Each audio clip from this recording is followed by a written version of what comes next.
I never thought I'd be writing this, but I desperately need outside perspective because everyone in my life is telling me I'm wrong. I'm 42F and have been saving for my daughter Emma's college fund since the day she was born. Every birthday, every Christmas, every tax refund, it all went into that account.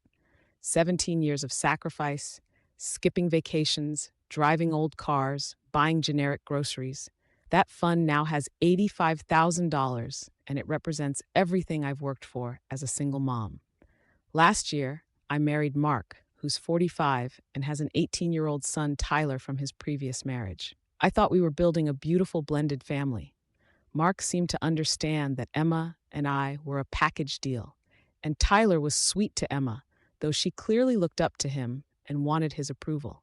The problem started 2 months ago when Tyler got accepted to his dream school, some prestigious engineering program. Mark was over the moon, but then reality hit. The tuition is astronomical, and Mark can't afford it. His ex-wife racked up massive medical debt during her cancer treatment, and Mark's been helping cover those bills.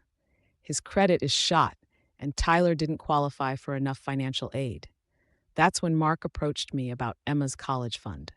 He sat me down one evening and very carefully asked if we could use some of the money for Tyler's first year, swearing he'd pay back every penny before Emma needed it for college. He had this whole plan mapped out about getting a second job and selling his motorcycle. I'll be honest, I didn't even consider it. That money took me 17 years to save. I explained that this fund was specifically for Emma, that I'd sacrificed everything to build it, and that her college plans depended on it. Mark seemed to accept my answer, though he was clearly disappointed. What I didn't know was that Mark had decided to go around me entirely. Last week, I discovered what really happened. Mark had multiple conversations with Emma without me knowing. He told her about Tyler's situation and how devastating it would be for Tyler to lose his dream school opportunity. He explained that Tyler would be family forever, and that helping family was the right thing to do. He convinced her that $85,000 was more than enough for both kids and that splitting it would barely impact her options. Emma, who's always been generous to a fault and desperately wants Tyler to accept her as a real sister, agreed to split the fund. She actually came to me excited about her decision, thinking I'd be proud of her for being so selfless.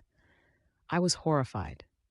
This was emotional manipulation of a 17-year-old girl who doesn't understand the real cost of college or how hard that money was to earn.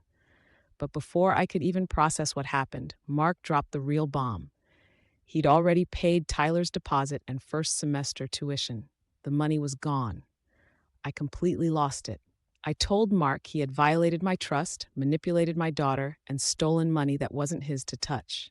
That money represented nearly 2 decades of my sacrifice, and he'd given away half of Emma's future without my consent. Mark's response floored me. He said I was being selfish and that real families help each other out.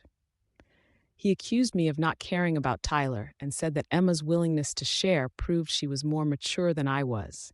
He actually suggested that my reaction showed I wasn't ready for the responsibilities of a blended family. Now Emma thinks I'm being cruel to Tyler and doesn't understand why I can't just be happy about her generous decision. She keeps saying there's still plenty left for her, not understanding that college costs have exploded since I was her age. I've demanded that Mark find a way to return every single penny to Emma's account, and I've told him that if he can't fix this, I want a divorce. I refuse to stay married to someone who would manipulate my child and steal her future behind my back. Mark thinks I'm being dramatic and that this whole situation proves I never really accepted Tyler as family. Emma thinks I'm being mean and selfish. Even my sister says I should try to compromise since Mark meant well. But I can't get past the betrayal and manipulation. That money was Emma's security, earned through my sacrifice, and now half of it's gone. For demanding Mark return every penny and threatening divorce over this,